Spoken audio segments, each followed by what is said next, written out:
त्या बहुजनांची फसवणूक जी केलेली आहे त्या फसवणुकीतून बहुजन समाजाला आम्हाला न्याय मिळवून द्यायचा आहे आणि म्हणून आम्ही हे धरणे आंदोलन, आक्रोश आंदोलन बेमुदत असणार आहे जोपर्यंत सरकार आम्हाला लेखी निर्णय देत नाही तोपर्यंत. आणि हे आंदोलन करण्याची वेळ ही सरकारने सांगितली. त्यावेळेस एवढे फोन त्या आंदोलनामध्ये आले, स्वतःला मातब्बर नेते समजणारे. आज 2.5 महिने झाले त्याच्यावर काहीच कोण बोलायला तयार नाही. पण हा बनाव कशासाठी होता, कुणासाठी होता?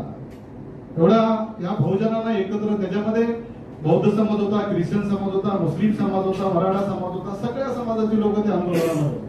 कारण फक्त महामानव डॉक्टर बाबासाहेब आंबेडकरांच्या स्मारकासाठी. आणि राहिला